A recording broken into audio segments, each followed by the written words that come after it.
it creates this narrative of we are only a Republican district that doesn't necessarily ring true. I think it took the 2018 election, it took Beto going up against Cruz.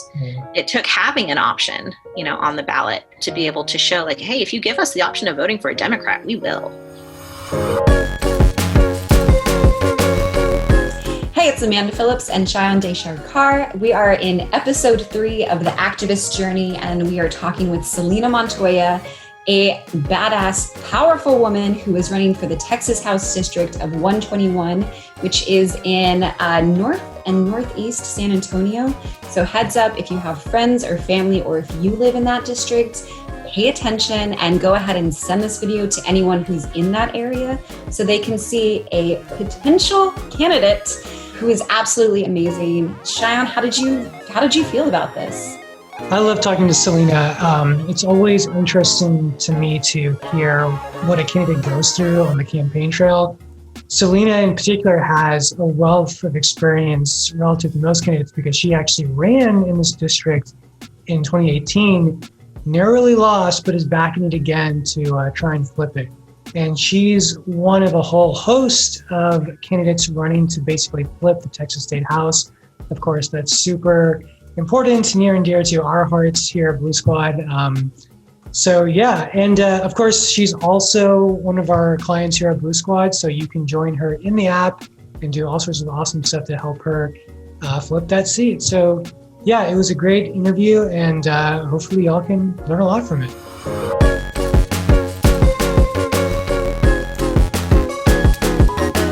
So, Celina, you are a working mother, a daughter of a single mother.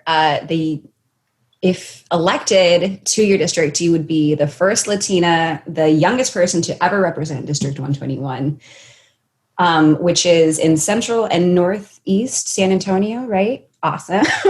And heads up, anyone listening or watching, if you know anyone who lives in those areas, perk your ears up and send this video to them. Just immediately say hey, I think this person's on your ballot. Can you check her out? Just do it right away. Okay. So we're 67 days away from the election and 47 away from early voting in Texas, which doesn't feel real. I got goosebumps saying it, but it's okay. How are you feeling? I feel good. I was sharing with you guys earlier before we got started. I was looking for a photo, on my stream from something that happened earlier in this campaign, and actually came across our election night photo from 2018. And the most telling photo to me was this big red conference table that we had in our office. And I mean, it was this obnoxiously red coffee, big table. And it was just covered with, leftover Halloween candy and, breakfast tacos from that morning and stale donuts and 2 crafts of coffee and, papers and maps. And, I sent it to my team and, we just had a nice little moment to reminisce. This is the time where people really get fired up. And I think, as different as 2020 is, that sentiment, that feeling of getting fired up and being ready, that part hasn't changed. I would almost say, if anything, people are more enthusiastic than ever. So, I feed off of that, right? I mean, it's, we might be, communicating through a Zoom or through a camera, but you can still, I think, get the sense that people are so ready to get out and vote, and they're so ready to have a plan, and they're so ready to have a change. And that's what's driving me. Yeah, totally. Kind of going off that, what really gets you up in the morning as a candidate? It's such a grueling journey and marathon. So day to day, when you get up, you're are you fired up, or what's keeping you going? I'm the kind of person who I set an alarm, but the reality is I always wake up before my alarm, and I have this brief moment of frustration, I could have gotten in 3 more minutes of sleep. But I think what that tells me more than anything, just about myself innately, is I wake up ready every morning. I mean, I feel ready to go. What fires me up, I mean, aside from my kids, right? I mean, they are just boundless balls of energy. It's things like this, right? It's being able to connect with people who are really on the ground doing the work. It's being able to connect with voters. It's being able to know that the next conversation that I'm having is with a group of teachers who are going to be at tonight's school board meeting, who are looking for someone to advocate for them. That's the stuff that gets me going, is knowing that, I'm getting up before everybody else and I feel ready the moment I wake up, to knowing that me being prepared means that I can be available when people do reach out, and then they're looking for someone to provide that leadership. So what you just mentioned prep work, like it must be challenging to be ready for all those conversations. Well, I guess for the teachers, you have some experience there, but there's other groups that, are your potential constituents, and you have to go talk with them, relate with them. Can you speak to like what kind of work goes into making sure you're ready for that? Sure. I feel like I lean very heavily on my background and training as a journalist in order to prepare myself and also to make sure that when I'm having conversations with people, and if I do have questions, that they get to the crux of the issue that we're all trying to understand. And so I do a lot of reading. I am a rather voracious reader. Here's my newest reader coming in to say hello, that he needs help with reading. But aside from doing the reading, aside from doing the research, a lot of it is just making sure that we've got an open door policy. Anyone can call me on my cell phone and talk to me. I'll give it to you here, right? You can certainly reach out to me, because I think the point of all of this is to make sure that you are getting information directly from the people who are living out these experiences every day. So if people want to share their story with me and tell me what life is like for them here in 121, 210-876-2684, that comes straight to me. That's representation. I will pick up. And if I don't pick up, it's probably just because I'm on another line with another person who's sharing their experience. A lot of this work, I feel, the idea of having a background in journalism is incredibly helpful, because it's about unearthing the truth, the objective truth, right? And it's the truth that every single person experiences. And how does that play into the wider world around us? How does your experience play into what the policies that are being attributed to your community? How does your background inform your experience and your outlook? And how can we create, not just to create a narrative, but create a response to that is inclusive and representative? And that's really what I think is the most beneficial aspect of providing the kind of representation that starts with listening and asking questions. How many calls do you think you get a day? Like how many Zoom calls, how many phone calls? Like, is it in the dozens? Is it hundreds? Let me look at my calendar. I would say it varies day to day. So Saturdays and Sundays are heavy voter contact days for me. So, I'm easily making hundreds of calls on both those days myself. So, that's one type of conversation where we're directly reaching out to voters. But on a typical day, I was going to say yesterday, but yesterday wasn't really a typical day. We narrowly missed here in Texas being hit by Hurricane Laura, and there was a lot of prep work that was going on throughout the state. Here in San Antonio, we were expecting maybe 50 evacuees. We ended up getting closer to 2,000 in one night. And, the connections that I have with the community, whether that's the food bank or, my own church community, our school community, everyone jumps in to make sure that we're prepared for something like that. It's actually I started my day with phone calls with teachers, and ended my night with a late call with the mayor. And I think those are two bookends of the experiences that people have to simultaneously hold in their brain, right? You start off with, we're all doing this distance learning right now, and some of us are struggling. So having to better understand that and prepare for that, and ending with the fact that we're a city that is potentially able to provide resources to folks who are fleeing harm's way, and how do we individually contribute to making sure that we can meet those needs. But throughout the day, I mean, endless calls. I feel like I need to change my voicemail message to saying something along the lines of, if you didn't catch me right now, it's because I'm on the other line, but please leave a message or send me a text, right? I think right now it's just, you've reached the voicemail of Celina Montoya. But I try to make sure that I return every call and every text.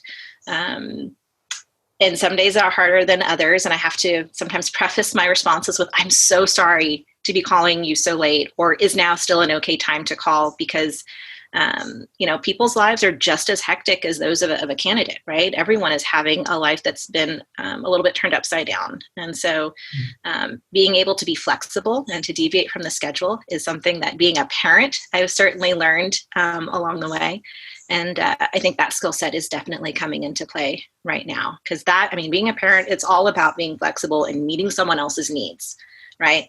And in some cases, anticipating them. And that's exactly what we're doing right now in this sort of era of newness and just making sure that we're meeting people where they are. Yeah. You talked about your past journalism experience helping you sort of guide you to the truth. I'm curious, when you first entered sort of political life, how did that kind of search for truth change over time? Like, because you probably went into thinking, I'm going to run for office with certain ideas for like what you believe was the right thing to advocate for. Have those things changed as you've talked to voters, or, kind of talk through like what that has looked like? Yeah, running for office has forced me to self-examine my experience in politics. I actually didn't recognize how politically engaged I'd been, even in my youth, until I was forced to go back and look at, well, what have I done? What have I participated in? I mean, I've, was a member of the Young Democrats in high school, and, was part of their, leadership. And, so this is something for me that's always been sort of an underlying current of being engaged in politics and the discourse that goes along with that for a very long time. But I think if you look at the things that I've spent my time and my resources on, I think you'll see that what I prioritize has always remained the same. And, my grandpa used to say, show me where you spend your time and money, and I'll tell you what's important to you. Mm-hmm. For me, it's always been education and healthcare and families. Well, I started a nonprofit that focuses on literacy, and that directly has been related to engaging families, particularly in areas that are underserved.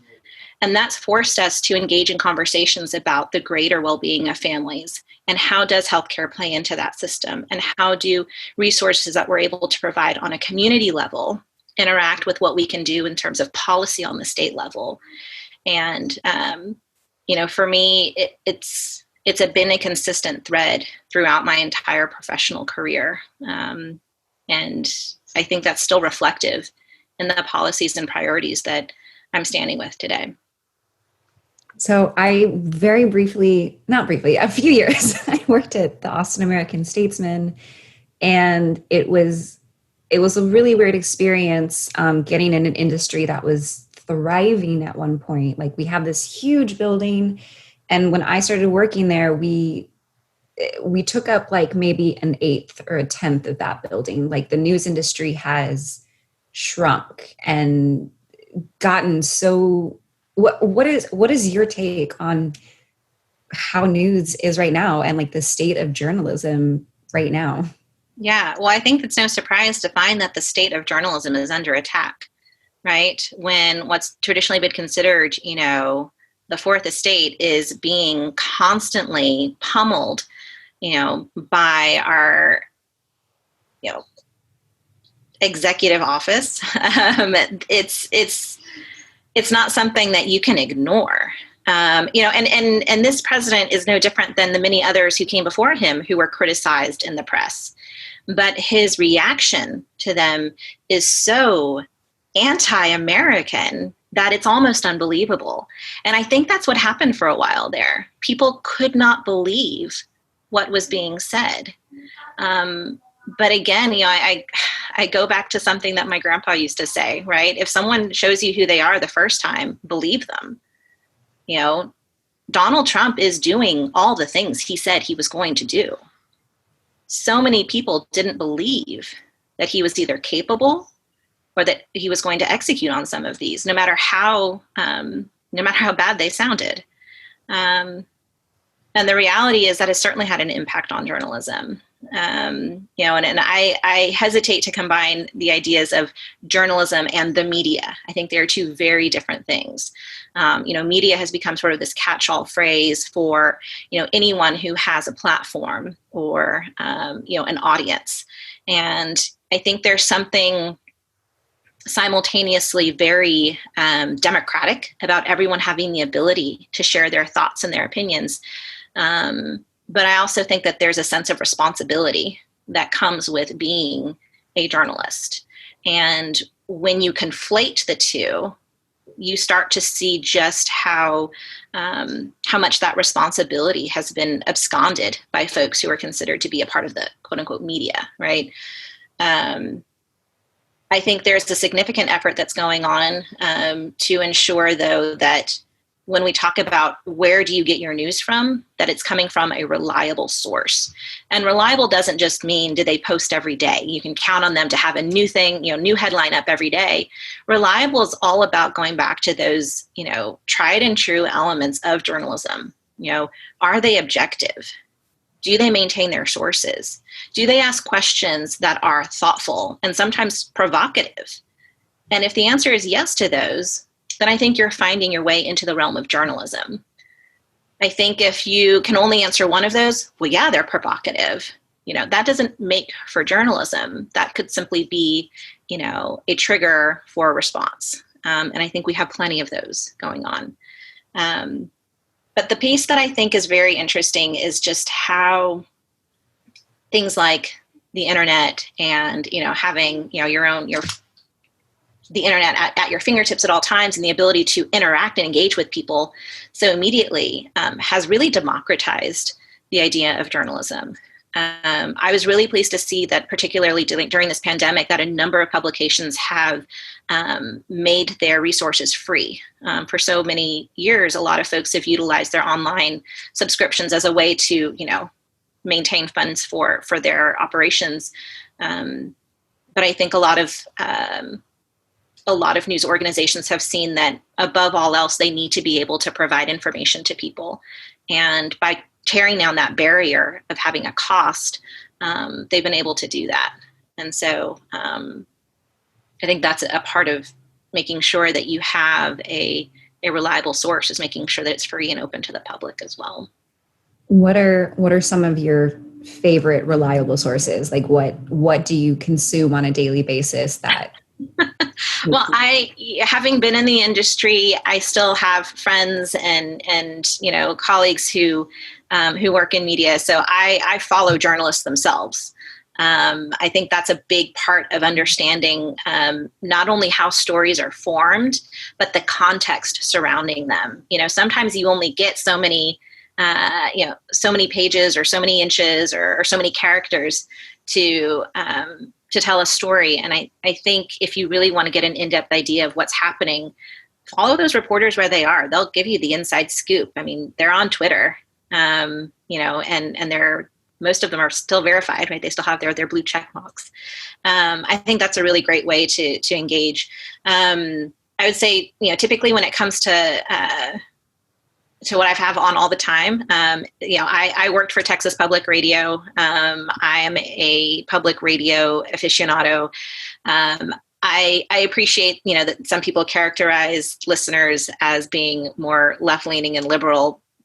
But one thing I sincerely appreciate about what they do is they actively engage with, and I won't say both sides of the story because that dictates that there are somehow two opposing sides to every story. They engage with every perspective on an issue or a topic. And sometimes that means that there's more effort that needs to be put into the reporting process, but I think it's so worth it. And so I'm a huge advocate for supporting public radio. That's my what I wake up with and go to bed with, right? I could tell you the schedule of our local station. I've got the app on my phone. It goes with me wherever I go. The other sources that I appreciate, I think the Washington Post is still one that's maintaining a level of objectivity and asking some really engaging questions and looking at life from the perspective of Americans from all over the country. They're very diligent about ensuring that they're reaching out again to where people are. When it comes to sort of more monthly periodicals, I'm someone who enjoys The Atlantic. I like The Economist. Here in Texas, the Texas Tribune is always a good resource as well. I think they have their finger on the pulse of so much. They are quick, and they've got a very impressive process over there. I don't think you can go wrong traditionally with the AP. If you just need sort of an overview of what's happened during the day, the AP is great. I've been subscribing to The Daily. It's a podcast from the New York Times. It's a good one to just start your day with, kind of get to hot button issues. If you're someone who likes to get your stuff online, The Skim is a nice one too. It just kind of gives you little nuggets of what's going on. If I need to share with other folks who might not be as engaged in the news as I am, that's an email that I'll forward to people really easily because it breaks things down into a more sort of conversational tone. Pretty much anything you put in front of me to read, I will read. I maintain a subscription to Texas Monthly. That's one that stays with me. My family has also expanded my horizons into some types of media. My mother-in-law is very science oriented. And so, Scientific American and Science News are things that she gets and shares with us. I think you've got to get it from all sides and all kinds of different mediums. Here in San Antonio, we have, we're a Hearst publication with our newspaper. So there's some sharing of resources that goes on, which I think is happening in a lot of newsrooms. But one thing I appreciate about what's happening here in the San Antonio Express News is that they've maintained local columnists who've been engaged in this community for a really long time. So I read Carrie Clack, Elena Yala, Rick Casey, who works for another publication now. But I think having these voices that have been engaged in this community for so long, it's important to keep listening. They see through so much, and they've seen a lot. So when we do see either history repeating itself, or if they pose a question, I think it's for good reason. Was there maybe a shift or a challenge that went from being someone who covered the news to someone who was being covered? In between my time in the newsroom and my time sort of being the subject of answering questions was the time where I was starting a nonprofit. And so I went from doing something I was highly trained to do to something I knew nothing about, frankly. I didn't know how to start a nonprofit. I didn't know how to operate one. I didn't know how to fundraise for one. And so, I had years worth of on the job training, as it were, to do that. And so the gap in being a journalist and being part of the news was filled with an entire learning process for me. So I think in the meantime, I'd learned a whole bunch of other skills that have augmented what I've learned. But yeah, it's still weird to be the one answering questions. I'm probably the worst interviewee. I know as a journalist, I would ask questions and try to get pointed answers, right? You just want that, you want that quote, you want that clip, you want that thing that you can edit and, work with. I'm not as I think generous as some other folks are. I'm obviously a bit knowing that process is happening from the other side. Like, do you feel pressure, or like, is that a thought in your head to like deliver that or to hold back from them? I don't know. I'm just kind of curious what's going on. No, if anything, what I try to do is remember that the person reporting is just that. They're also a person doing a job. And so I think before getting to the Q&A part of an interview, it's important to just ask someone how their day is, give them a beat to get into the headspace. You don't know if they just got off the phone and found out that their kid has a fever and they've either got to go and pick them up or find someone to go get them right now. And yet they're supposed to be doing this interview and focusing on this. Well, I think if you give people a little bit of space and a little bit of grace, you'll find that the conversation just starts to flow, and you might find better nuggets in that than what you were originally planning on trying to get to the bottom of in the first place. We're going to apply that to this interview now. Where are we going with this? Where's the conversation headed? More space. Okay, everyone just be quiet for 30 seconds. And Take a minute. Get your water, coffee. I love it. I especially I keep thinking about following individual reporters on Twitter or reaching out to them directly. I think that's such a great idea. And I've seen a few tweets from reporters that are just fiery and amazing and just have all of their personality in it. And I'm going to immediately go look up a whole bunch of Austin reporters and start following them to get news sources. That's such a great idea. I love it. Yeah. Okay, wait. I really want Patrick from Texas Tribune to reveal his real self on Twitter. I feel like his tweets are a little too on point. Patrick and I both graduated from the same journalism school. Granted, a decade apart. He's a bit younger than I am. But yeah, he's a fabulous reporter. I trust his training. I trust, the work that he's been doing.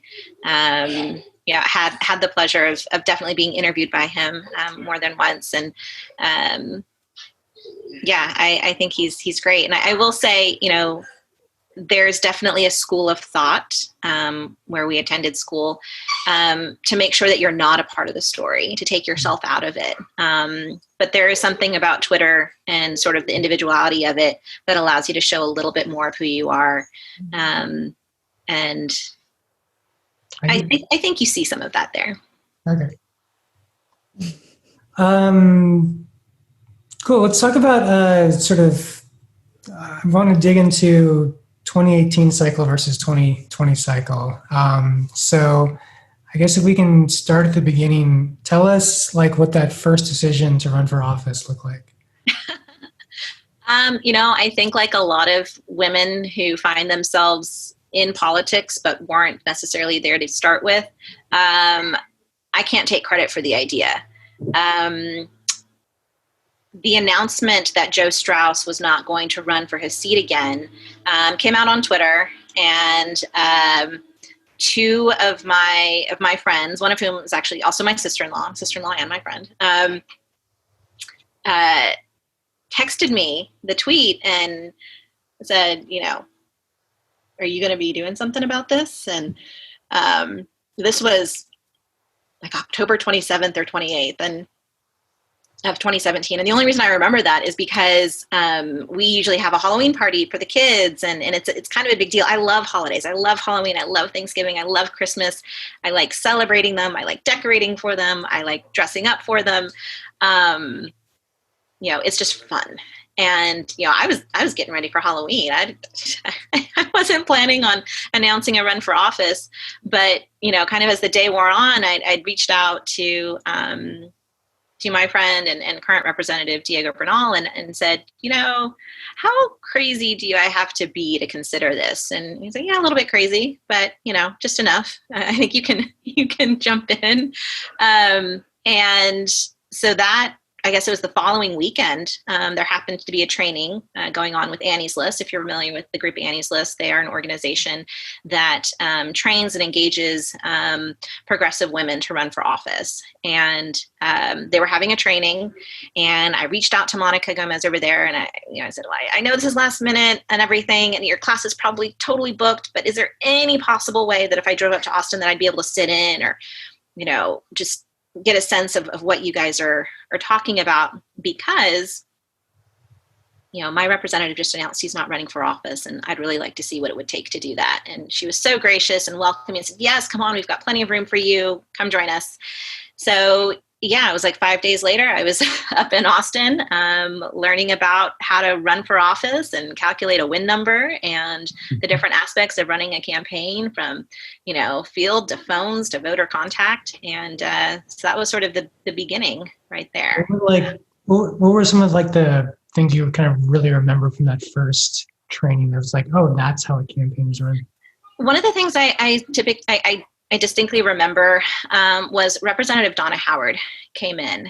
And if you've had a chance to hear her speak, that she speaks from a place that is very much connected to the community. And she comes from a place that is just, I think, truly from someone who wants to take care of people. And perhaps that's, because of her experience as a nurse and whatnot. But the message that I took from her was, if you want to do this work, you really have to care. And for me, I was like, well, that's it. I mean, I've been accused of caring too much. So, I've got that in spades.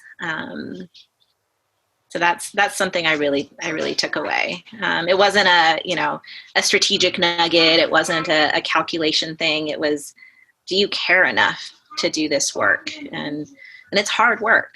And it does take a lot of sacrifice, personal sacrifice to do it well. Yeah. Talk more about, really honestly, it's like how a campaign works from your perspective as a candidate. Because personally, before I got into this whole thing, I had no idea. Really, everyone thinks they know how a campaign works, but they really don't.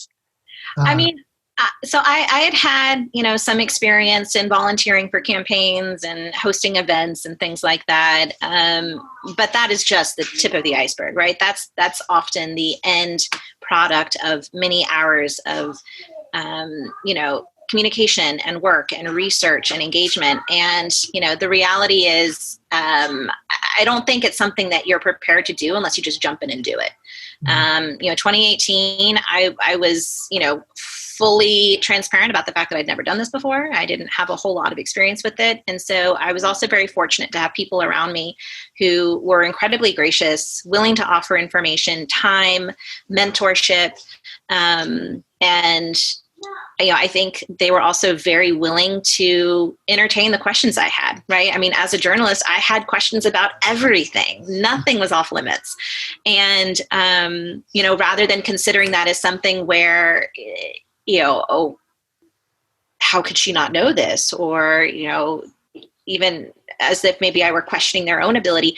No one took it in that regard. I think they were so just generous with their expertise and took it as an opportunity to teach to someone who was willing to learn. And so I've kind of continued that on, through 2018, 2019, I applied to the Women's Campaign School at Yale and was accepted to that program. So I was very, very just humbled at the opportunity to be in that collective of women who were interested in serving their community through public service, and learned so much from that particular training as well. Just the caliber of experts that they had in the room, and the resumes of these women who were sharing this experience with me are just incredible people. And being able to sort of commune in that way, it certainly gave me a lot of hope. And I continue to learn every day. I mean, I don't pretend to know what things are when I don't, right? I think that there's something necessary about being willing to admit what you don't know, both in this office, but also just in life in general. And so I think for that, I've been able to learn a lot from some very highly regarded individuals and experts in their field.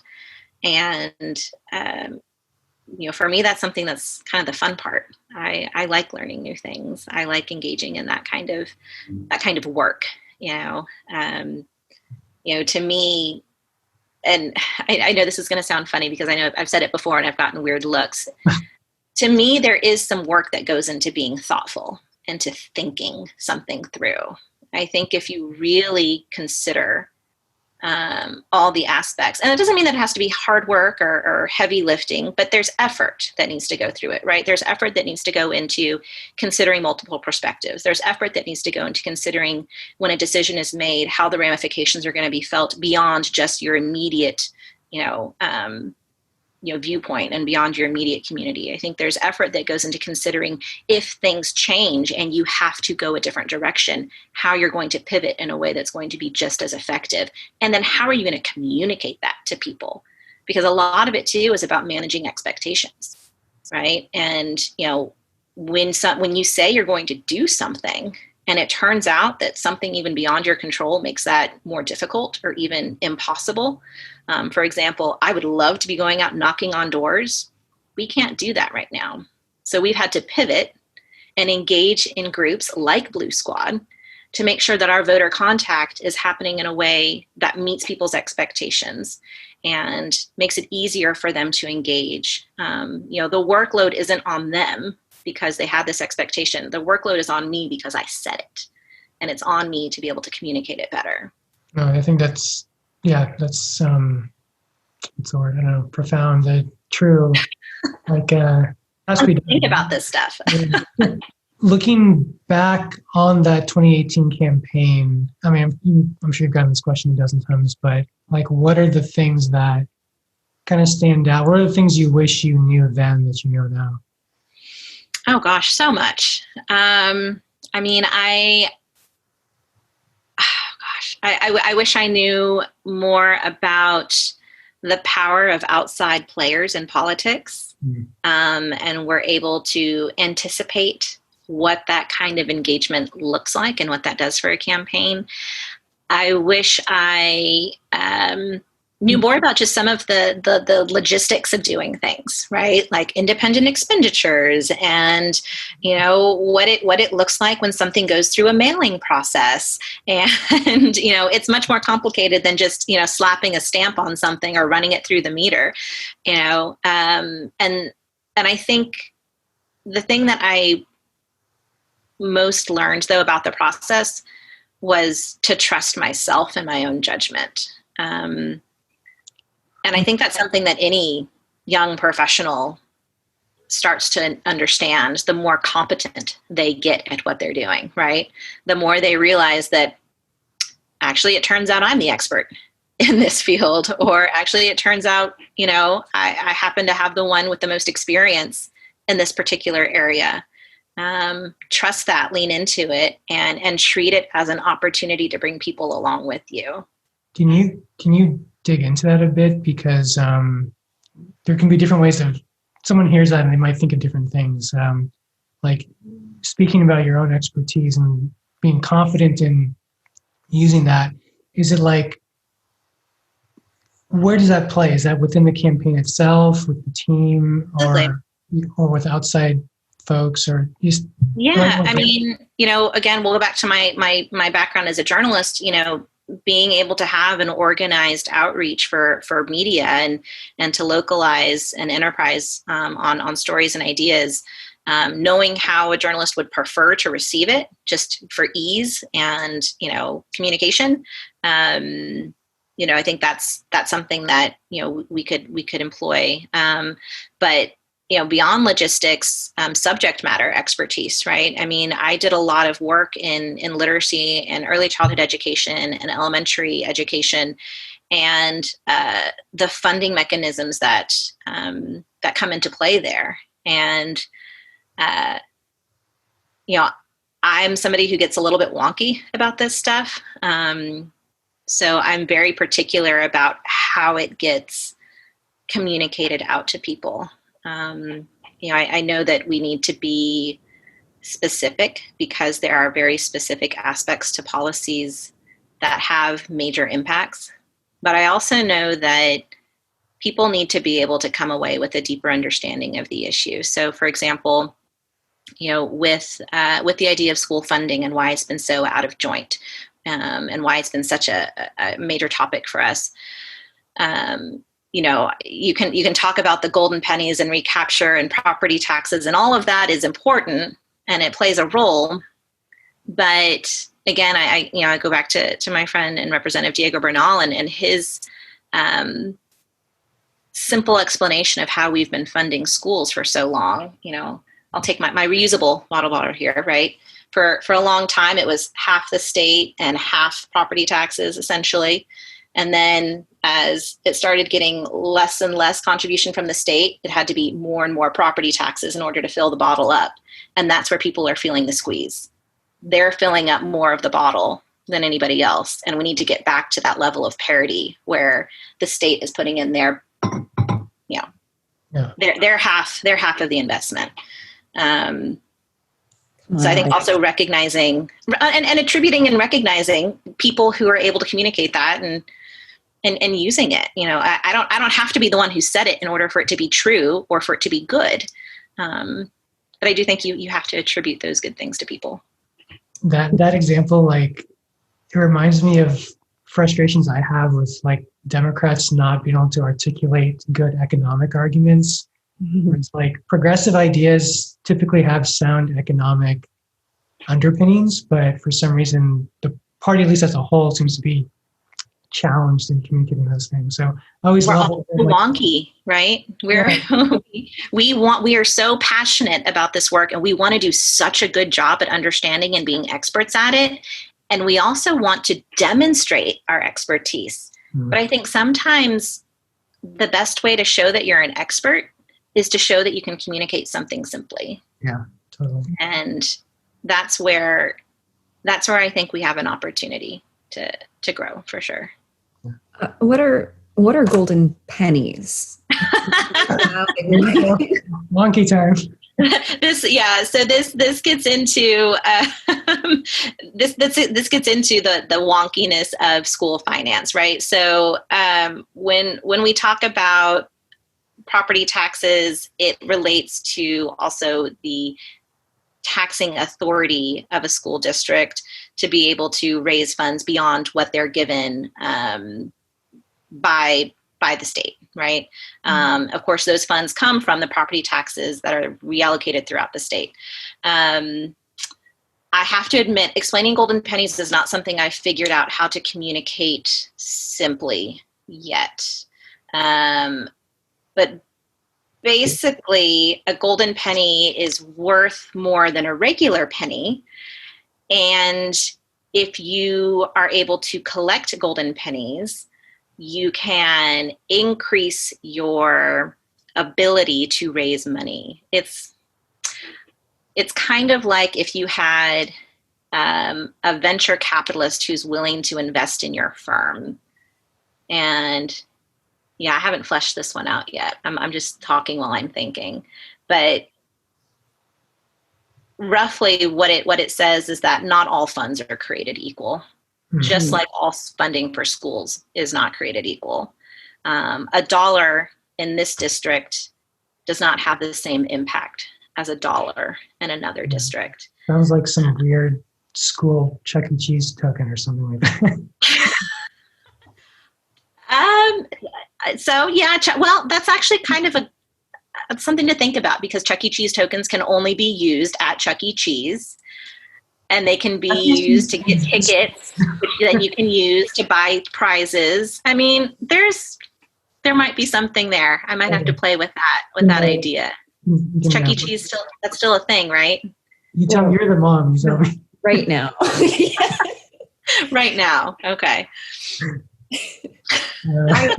On a tangent, I just want to say Chuck E. Cheese has gone so downhill. I don't think it was ever uphill, but okay. It was magical. They had tubes everywhere. It was like a maze where every once in a while you'd find something either amazing or horrible in the tube. Did you have that as a child or as a mom? As a child. Yeah. Strictly a child. As a mother, it's horrifying. And they got rid of all the tubes. You can't. It's all just arcade games now that are $1 to play. And the pizza, oh my God. Okay, this is definitely off the rails. Have y'all heard about the pizza at Chuck E. Cheese and how supposedly they were reusing the slices that people would leave at the table. Oh, And they're no. selling them as new cups. I'm going to find a picture and like throw it up here. This is very important. Sorry, I had to tell everybody about that. I will say, so in our family growing up, there were 7 of us, so we didn't have a lot of big birthday parties. In fact, one of my brother's birthday is the day after mine, so we always shared a birthday, and it was usually just like a family dinner on Sunday, and you got to pick what was for dinner, and you got to pick the dessert, and that was what we did.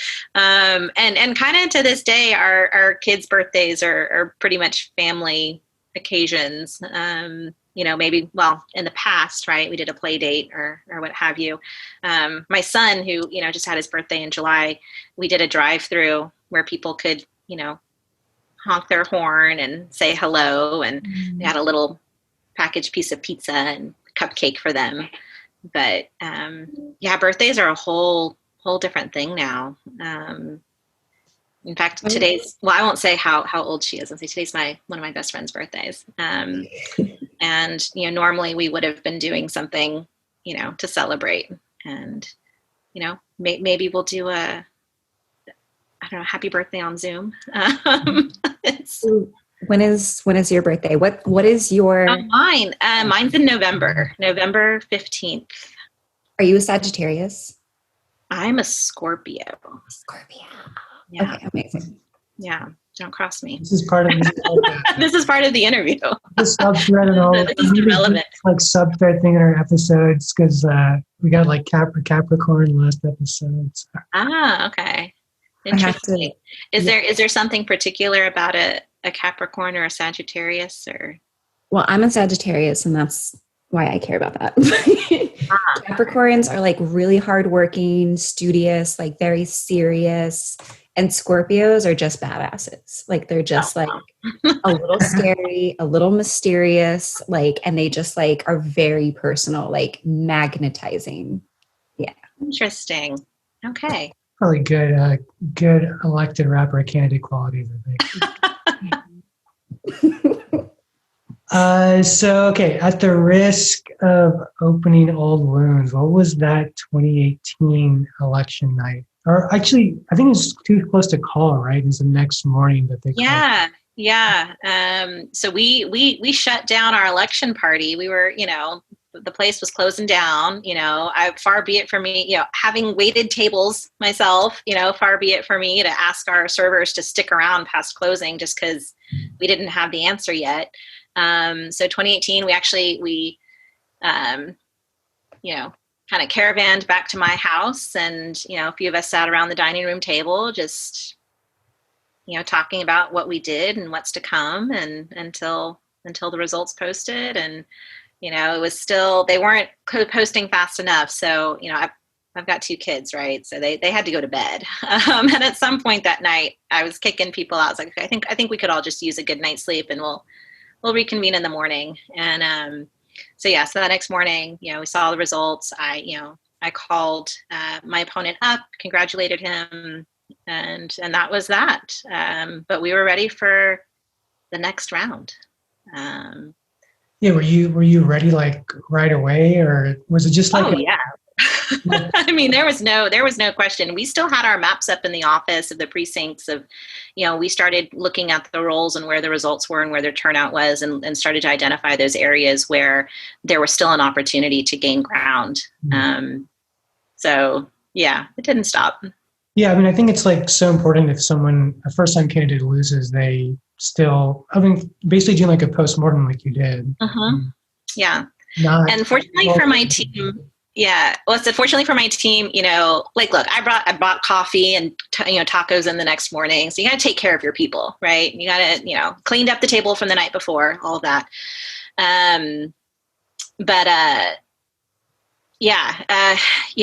They were just as eager to find out where the gaps were and figure out how we could make this work, because we got so close.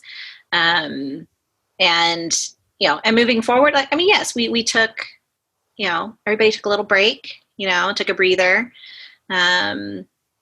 I will say cleaning up the campaign office was, it wasn't difficult by any means. And I had lots of help. I mean, people were always willing to help on this campaign. I mean, I don't think we ever called and someone didn't answer. We were really, really fortunate in that regard. But it definitely felt like closing the chapter in order to start a new one. And I got to tell you, we didn't take a very long break because over the holidays, one of our local commissioners, Paul Elizondo, passed away, leaving an opening on our commissioners court. And Justin Rodriguez, who was then state representative for District 125, had to vacate his seat in order to fill that position. And so there was a special election for House District 125. And it was, I mean, talk about a whirlwind. That was a complete campaign from the day I met the candidate that I ended up managing to the day of the election. I believe it was something like 36 days. So, yeah, from the day we met and had a cup of coffee to the day that we, sat down and looked that she lost, that night we were looking at the numbers. It was like an 18 vote difference. That was another heartbreaker.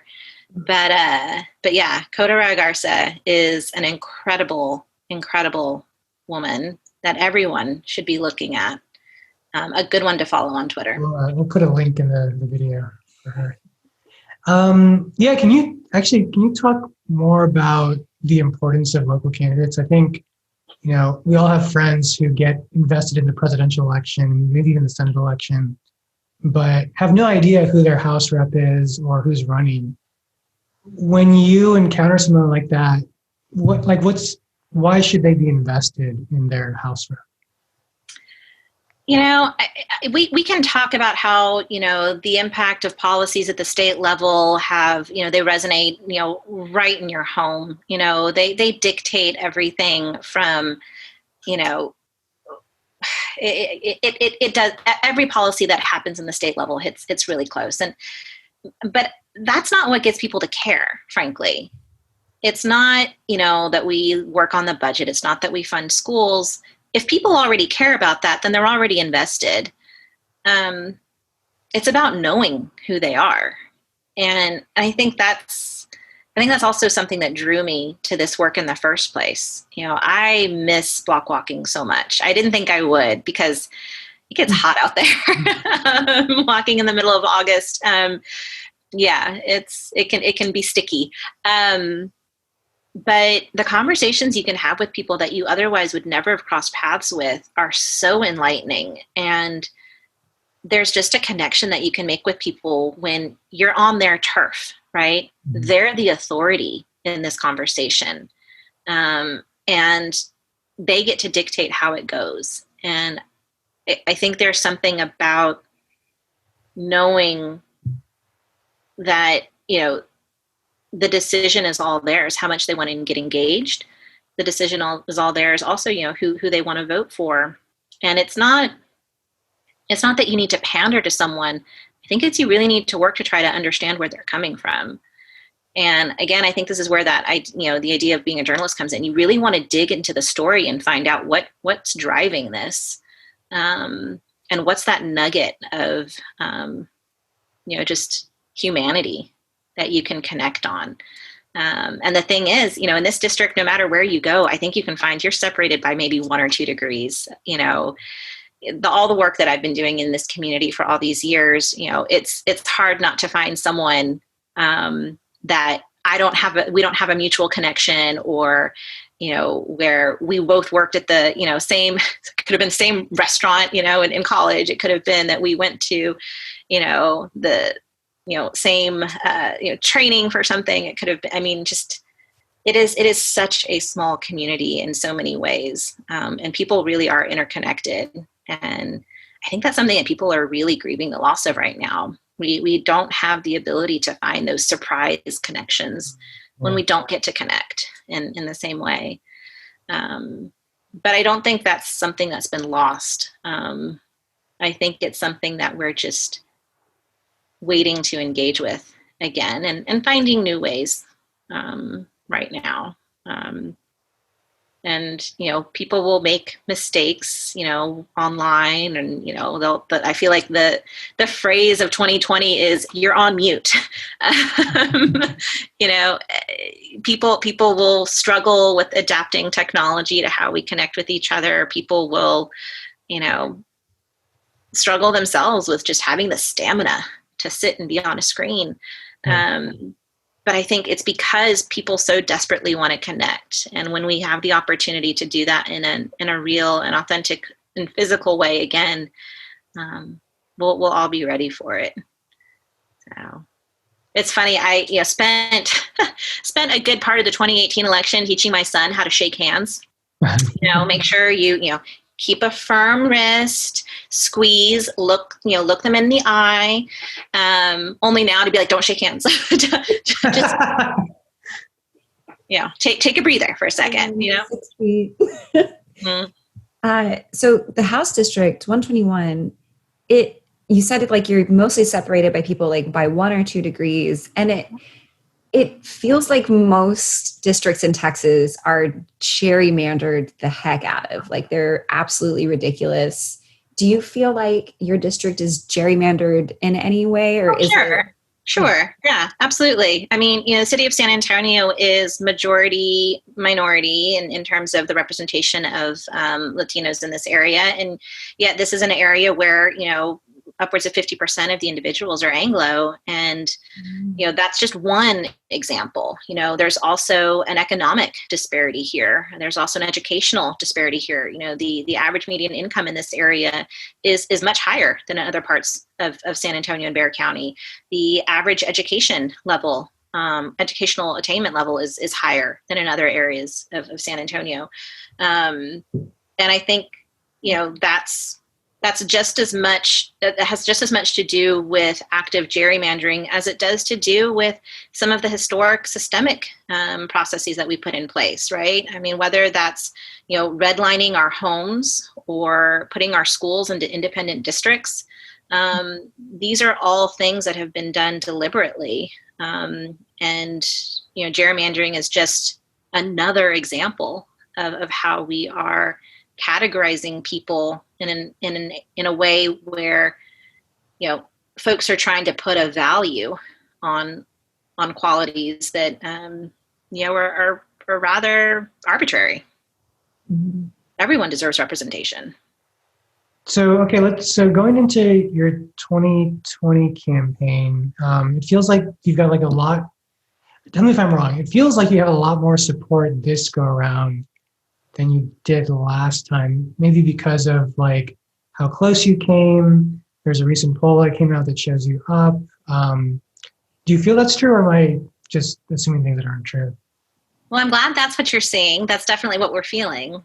We did come really close in 2018. I was the first Democrat to run in this district in 20 years. And in fact, Beto won this district in his race against Cruz by just a smidge, but it was enough to indicate that this district is winnable.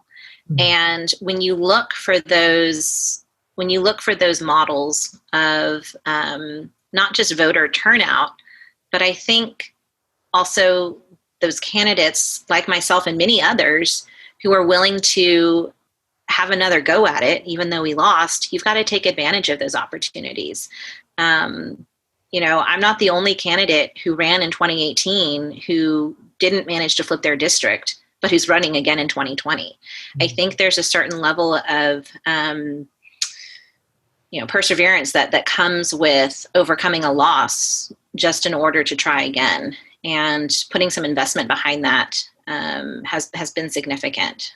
I definitely see a level of organization that has come around campaigns like mine and like these other 8 that are needed to flip the state house.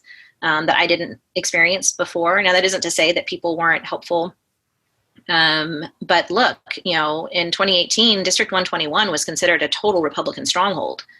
Why wouldn't have been? That's exactly what the turnout and the voting had borne out. But if you dig a little deeper, you would find that 121 was the home of House Speaker Joe Straus, who held a lot of sway and influence and was widely considered a moderate Republican, had a lot of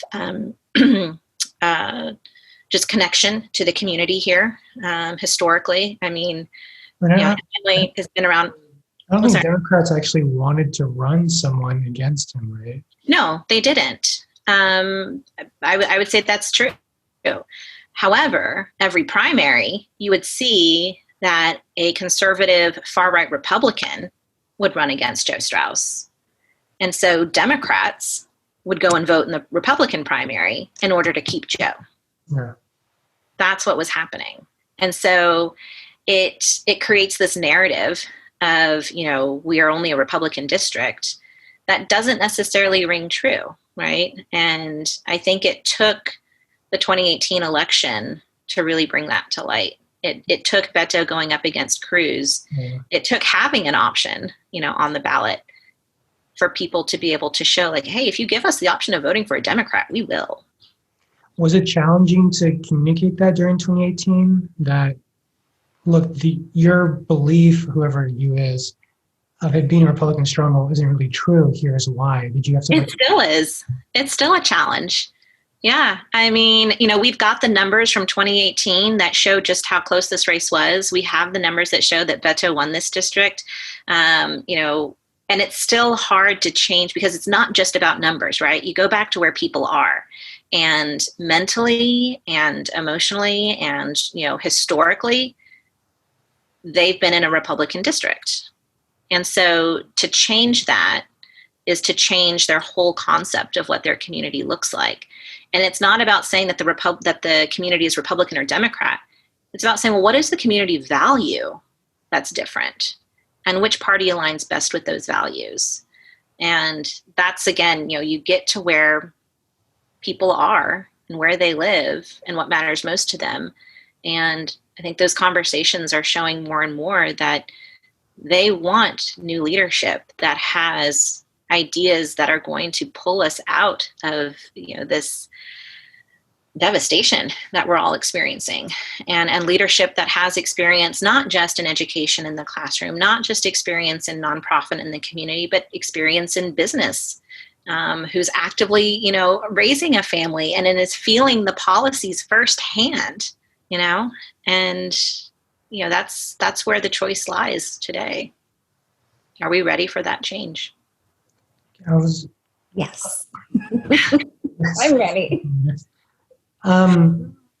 Is there I feel like when you just said that there probably were specific conversations you've had with the voters where you're trying to take them out of that box and let's look outside the box. What I was wondering if you could go into an example or I don't know, something where you a real conversation with a voter that looked like that. Yeah, actually I had one just last week, and this is different because these are conversations that are being had over the phone now. And we have become very suspicious of anyone who calls our phone, right? If someone's calling me, you have to ask, what do they want? And so the first hurdle is getting over, it's not about what I want from them. I mean, yes, ultimately I want to ask them for their vote, but you've got to build trust first. And you've got to have a relationship for that. Well, building a relationship over the phone with someone you've never met is very different than doing so at the door, And so, last week, for example, I had the opportunity to talk to a woman who is a veteran who works in veteran services, who also volunteers for an organization that engages veterans in the community as they transition from military life to civilian life.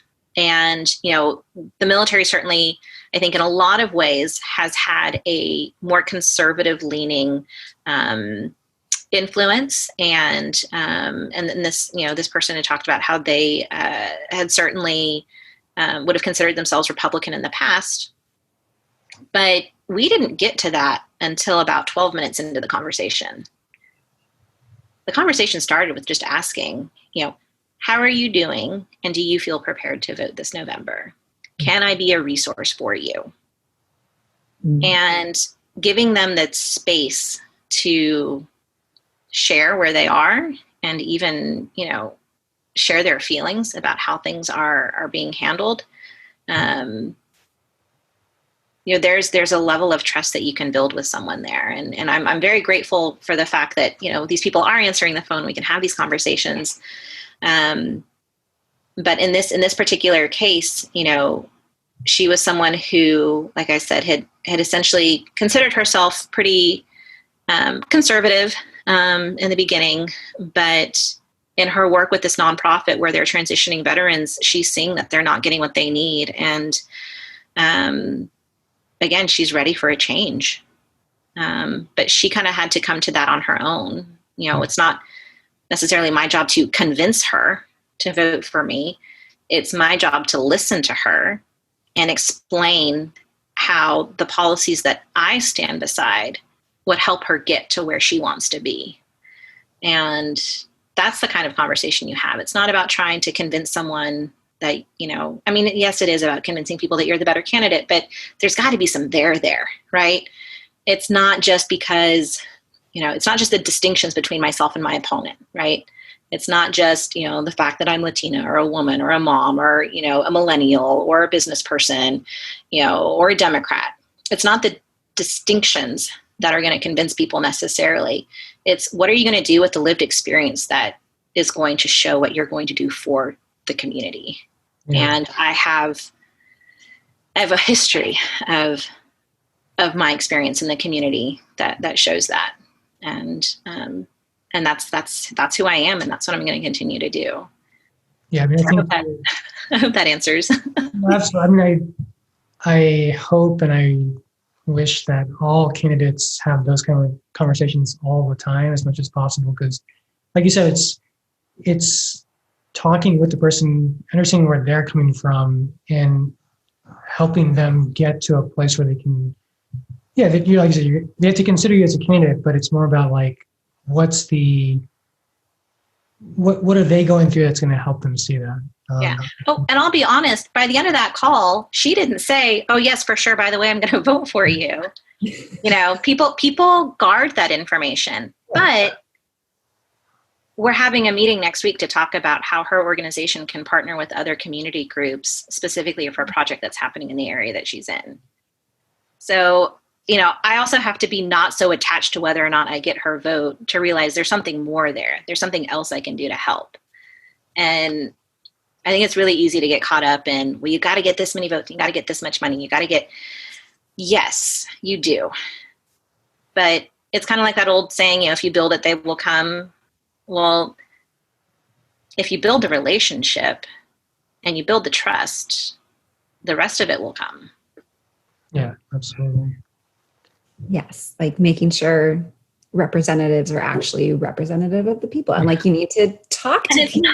It's not easy, right? I mean, and it's very time consuming. But I think in the end, it's worth it. I'm so excited you gave your number out. Like, call me. She means it. I got a call earlier. I had to. So if you called, actually, if we were doing this, I'm sorry. I will call you back. She's busy. So this cycle, you actually had a primary opponent. Can you talk through maybe like just kind of how that was new, or like that? What were like the new things you had to deal with there? I had two. So this election cycle, there were three of us in the race in the primary, and it was certainly different because it wasn't just about making sure that my positions were clear, and this kind of goes back to your earlier question of what did you learn. I also learned a little bit about sort of the process involved in politics when it comes to, endorsements and, getting certain types of just community engagement from your own party. And it was very interesting because I would say that there was probably very little daylight in terms of where our policies stood. And it really just ended up being about personal preference, I think. So, I think, my opponents in the primary were just as dedicated and, certainly capable. And, were they in this position that I am in right now to be running, you better believe I would be working to get them elected.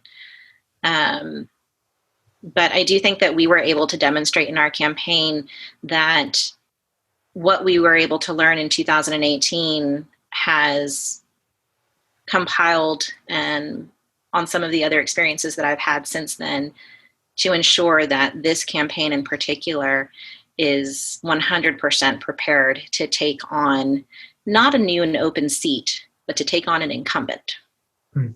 And to do that in a presidential election year. And I think we were able to demonstrate that. And so, we ended up with, it was like just shy of 70% of the vote. So, kudos to my team. They certainly did a great job with that. And, so grateful for the support. And the reality is, both my opponents in the primary, came back and endorsed this campaign. At the end of the day, it's all about flipping this seat. And that's been consistent. Endorsements. Obama, can we? Oh, yeah. So that was a surprise. Some Mondays are more exciting than others. A couple Mondays ago, I got an email and a call saying, President Obama has endorsed your campaign. And yeah, it was quite exciting. This is the first state, state house race that he had endorsed in Bexar County. And just, for me, it was a bit full circle, right? Because, I went to school at Northwestern University up in Chicago. He was senator in Illinois at the time. He'd actually, he delivered the commencement address at my graduation from college. And then when I came back to San Antonio and I was a reporter here for Texas Public Radio, I interviewed him on the campaign trail. And so there are so many different touch points to me that have been meaningful. This just sort of capped it all off. So it's certainly something that I'm so humbled to even have garnered that kind of support. But sometimes along the way you've got to reflect and see those little pieces that have connections, and this is one that's sort of been a common thread for me, and I'm proud of that. Is that interview anywhere? Can we find that interview with you and Obama? Possibly. It depends on how far back they're posting their stuff. Yeah. It was Texas radio? Yeah, Texas Public Radio. So that would have been 2007. That's a lot. That's a while. That's a lot of archiving. I would love to see that. That'd be so cool. Do y'all work on other endorsements, or is it like you said, the Obama one just sort of? Oh yeah, absolutely. Yes. So I'm actually pretty particular about endorsements. I prefer to fill them all out myself. I know a lot of candidates, have a process where maybe they have someone who's a policy advisor on their team, or someone who, is sort of the writer or communications person, and they fill out the endorsements. I much prefer to do it myself. I want to know, I want to try to glean from these questions what's important to these organizations. I want to understand where my own gaps in knowledge are. If there's a particular House bill that they're referring to in their questionnaire, that tells me that that's an issue that I need to understand better. I need to go back. I need to read the history of that. I need to see what the results were, and I need to try to understand what needs to be done in the next steps to be able to address it. So you could say I'm a bit particular about those, but yeah, oftentimes you have to request a questionnaire, or sometimes they'll be sent to you. They're all different. They're all formatted differently. It would be wonderful if there was some type of common application like they have for colleges, where you just fill one out and everybody looks at it, and if they like it, you're in. If they don't like it, you're out. But that's not how it works. Some of them have deadlines. Some of them are on a rolling basis. Some of them require an interview as well. Some of them even require recommendations. Some of them, it runs the gamut. So that's roughly how how it's organized, I guess. And that was one of the very that was one of the very first things that I was pretty adamant about tracking, because I will say my weakness is that I'm very big picture based. I prefer to look at the overall strategy and identify the areas where we can change our execution. And I enjoy writing, but some of the execution is not my strong suit. So like, we have a tracker, right, of when we get it, when it's due, who the point of contact is. Filling out that tracker is not my strong suit. I would often do it after the fact. So we got it, we turned it in, this is the person, but it's already done. It's already done. Don't worry about it. Just somebody follow up, please. I just want to say, like, a Scorpio revealing her weakness, much less a candidate, is like a big deal. So, gosh, we might have to delete that then. I don't think I'm allowed to admit this. Too late. We're live. No. Again, fortunately, I've got an incredible team. Vanessa in particular, whom I know you guys have been coordinating with, is so detail oriented. She gets what I'm, looking for.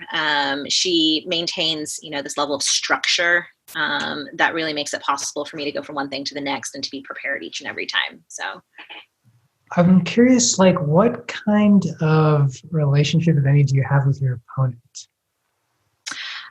So he was on the school board, perhaps president of the school board when I was in high school. So he probably doesn't remember us having any kind of relationship back then, but I do. I remember, trying to find a way for us to increase the number of AP courses that were available to students at my high school. I was someone who, I was definitely an achiever in school. I was definitely, someone, National Honor Society, AP courses. And the whole goal, though, was I knew I was going to have to pay for college myself. So any course credits that I could get at a lower rate and get credit for, paying less than $100 for an AP test was going to be much more affordable and economical for me as a junior and a senior than having to pay thousands of dollars to take those hours, in college. So you can see, even as a young, 16, 17, 18-year-old, I was thinking ahead, like, how am I going to make this work? And so, the effort of trying to negotiate the availability of AP classes is something that, comes into play in the school budget and things like that. And so that was something that we engaged in to some degree. But, other than that, we live nearby-ish each other, from what I understand. Same neighborhood-ish. We know a lot of the same people. You don't have like a sort of interaction with them or anything like that? No, we don't really. We don't really operate in a lot of the same circles, right? His background is as a corporate attorney, and while we've certainly employed corporate attorneys for our business and to make sure that we're getting experts in on the job, my background is in community organizing and education, and engaging with teachers and parents and administrators in a way that's much more kind of boots on the ground. My work with the Junior League and working with, dozens of nonprofits in this community, is different than the work that he's done. So I think we operate in different circles in general. I've got young kids, so, PTO, Girl Scouts, things like that. That's my world as well. I don't imagine that was something that was a part of his experience. Is Girl Scouts doing anything? Like, how's their COVID? Yeah, actually. So one of the cool things that they did this past summer, at least in our jurisdiction, so they had a whole online summer series, and you could even get online, and they would have live demonstrations for things that could lead to patches and badges and things like that. And then now, so So I will tell you, our troop takes a break over the summer, and so we've actually been gearing up for what we're going to be doing. So we've been planning that essentially it's going to be a little bit more loose in terms of the requirements. So traditionally, we've recruited girls from our own elementary school, but we're going to be opening it up to anyone in the neighborhood, really. So, if you want to be involved, here's how we're going to do it. And then we've been looking at putting together these little boxes that we can then deliver to each girl's home. And it's going to have the materials that they need in order to achieve, their journey, like their journey of badges that they're going to get for like the next 9 weeks or so.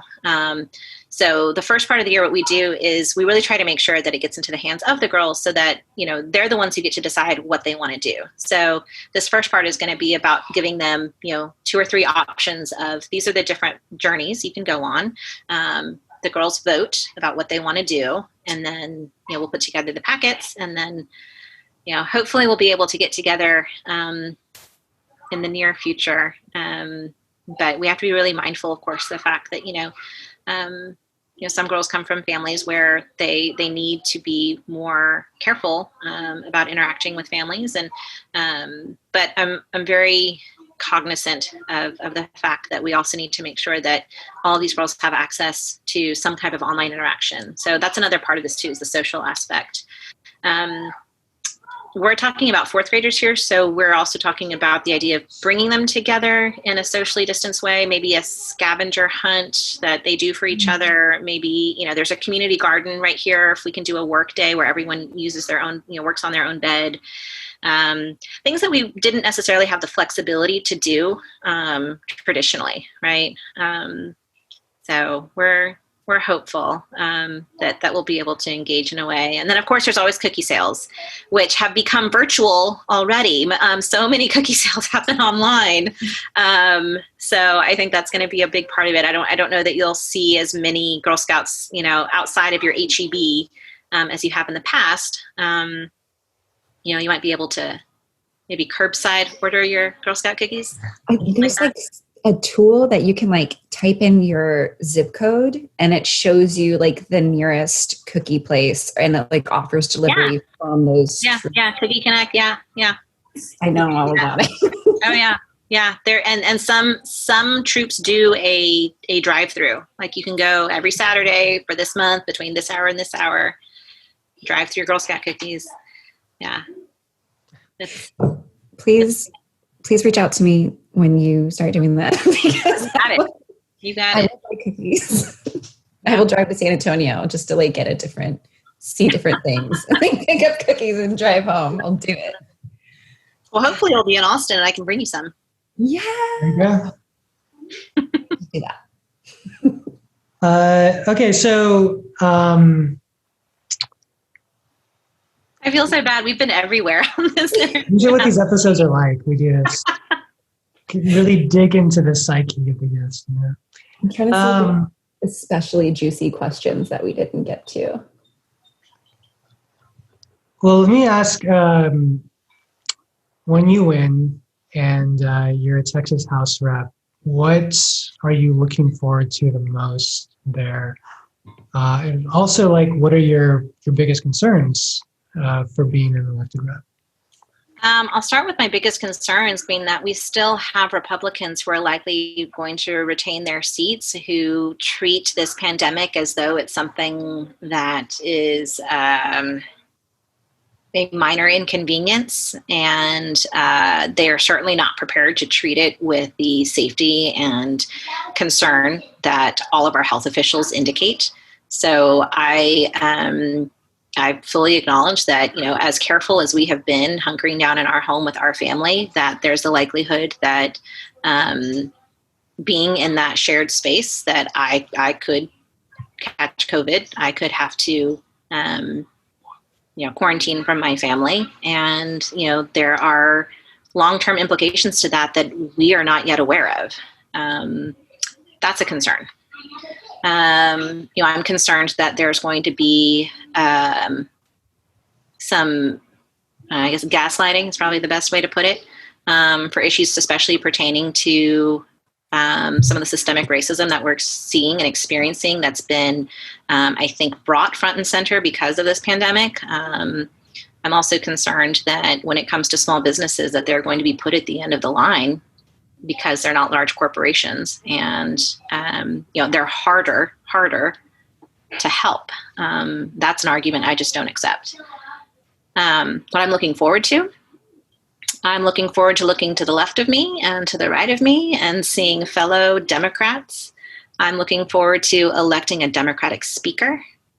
I'm looking forward to passing some meaningful legislation when it comes to school finance and public health. And I'm looking forward to having a fair process when it comes to redistricting. No party, I think, has been immune to the prospects of gerrymandering and what that can do. But I think for the first time in a long time, you see a real commitment to ensuring that if you put that in the hands of the people, that you're going to have a much better sense of what representation looks like. And I know that's something that Democrats have absolutely committed to. I have a last couple of questions here. Do you have a lightning round or? So yeah, let's put ourselves in the night of November 3rd, 2020. The final votes are coming in. Mm-hmm. And for the first moment, you realize you've won. What's going through your mind at the moment? Let's get to work. I mean, I'm already looking at briefing packets for, budgetary sessions. I'm already looking at, what types of staff training and work would need to be done. I'm committed to making sure that the people who continue to work with me are represent a diverse and inclusive group. And I think you'd be surprised how difficult it can sometimes be to hire folks to be able to go up to Austin for this very short stint. It takes a lot of flexibility to be able to do that. I'll be thinking about, how am I going to express my gratitude to all of these people in a way that is meaningful to them. It's one thing to just say, thanks a lot, guys. But I think that probably the best way to express that gratitude is to just keep working. I'm sure my husband will say we'll probably have to take a little break. That's admittedly, that's not another strong suit of mine. But I think, the support that I've received from my family has just been second to none. I mean, they have been so understanding and so patient, and I'm a pretty hands-on mom. I am the Girl Scout troop leader. I do volunteer in the classroom. I conduct family art night at the elementary school for the whole school. Like that's none of that's going to change. At least I hope it won't. So part of it is also going to be finding out how do I create space for those priorities. I know a lot of people talk about it being balance. This is not a time about balance. 140 days is not a lot of time to get a lot of work done. And so the majority of my focus needs to be on that. But that means that the time before and the time after, I can focus on other things too. So tell people how they can get you to that moment where you've won. What do they need to do? Well, if you would like to make sure that we've got a set of Democrats in the state house that are working towards equity in education and healthcare and parity in our representation, you can certainly look at our campaign. It's celinamontoya.org. You can follow us on Twitter, Celina for Texas, Facebook, Instagram. We are on TikTok now. Go check out our new TikTok videos. It's a lot of fun. Our campaign has a lot of youth in it as well, and this is one project that they wanted us to commit to, and so they made it happen. It's great. We are on Reddit. If you're someone who likes to follow the threads. You can give me a call, send me an email, celina@celinamontoya.org. But really the number one thing, right, is vote. Go out and vote all the way through. don't stop at the top of the ticket. Go all the way down, because it's not just this race at the state house. We also have races in the judiciary that are just as important. The Texas State Supreme House is also on the ballot, and there are a number of incredible candidates that are on there that I think are going to have a huge impact, because the way that the policies are written, how they actually are enacted in real life often falls in the hands of the courts. And you need people who are committed to that as well. Certainly contributions are always helpful. They don't give us a lot of a significant budget to hire people up in Austin. One of the things I'm certainly committed to is making sure that we pay people what they're worth. And oftentimes that's higher than what the budget says. So being able to offer that to people who kind of uproot their lives for 140 days, I think is going to be important. So hoping to be able to meet that need. And then last but not least, go download that Blue Squad app, right? Engage the people in your own community. I mean, we're talking about talking to your family, talking to your friends, talking to the people that maybe you haven't spoken to in a few years. And this is a really great opportunity to reconnect. Use Blue Squad as a way to, make that connection. We're on there too. And, we're trying to encourage everyone to vote blue. There you go. All right. Well, thank you so much, Celina, for joining us. Hopefully you enjoyed it. Hopefully everyone who's watching it as well. And thank you for telling us more about what it takes to run, your perspective as a candidate, and all the things you learned in that process.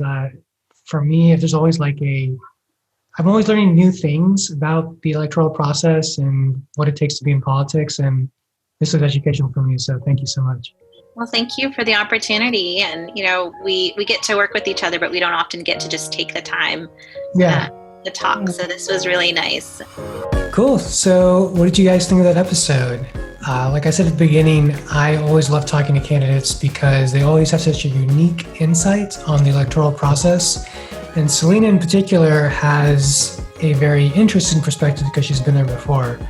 You could tell from the episode that she's thought through a lot of things, is bringing a lot of more experience this time around. And yeah, it was a pleasure to talk to her. Amanda, what do you think?